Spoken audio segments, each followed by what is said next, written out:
Karibu kutazama kila ambacho tunakuandalia kila siku za wiki. Hii ni Gift Online TV. Unapata habari za kiburudani, za kimichezo, lakini pia za kijamii. Lakini wewe ambaye unatamani kujiunga na Gift Online TV, unatamani kushiriki nasi, basi weza kuwasiliana nasi ili tuweze kufanya kazi na wewe. Lakini pia tunapokea matangazo, wewe mfanya biashara, ili uweze kupata watu wengi zaidi kukufuatilia katika biashara yako. Basi ungana na Gift Online TV tuweze kufanya kazi pamoja 2026. Licha ya tetesi nyingi zinazokuwa zikimzunguka kila dirisha la usajili, hatimaye kiungo Eliam Pranz ametua na kujiunga na kikosi cha Simba kilichopo kambini visiwani Zanzibar, hatua iliyovunja matumaini waliodai hatorejea tena ndani ya wekundu wa Msimbazi Simba. Kwa kipindi kirefu jina la Mpanzu limekuwa likitajwa hususan na uwezekano wa kujiunga na Yanga, huku madai yakizidi kushika kasi kutokana na mkataba wake kubakiwa na muda wa miezi 6 pekee. Hali hiyo ilizua sitofahamu kubwa miongoni mwa shabiki wa Simba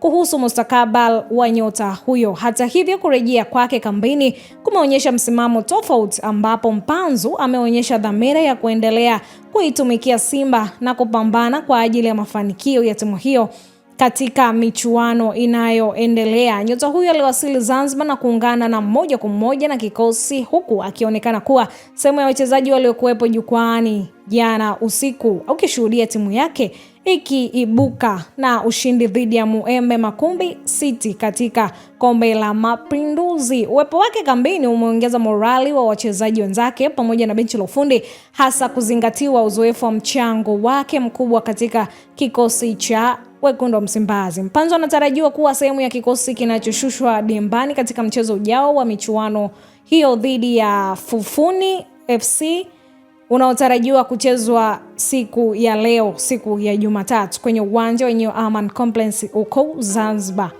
Kwa kurejea kwake, Mpanzu ameweka wazi kuwa bado ni sehemu ya Simba, akifunga mjadala uliokuwa unaendelea na kuwaacha mashabiki wakisubiri kwa hamu kubwa sana kuona mchango wake ndani ya uwanja katika michezo ijayo. Hii ni Gift Online TV.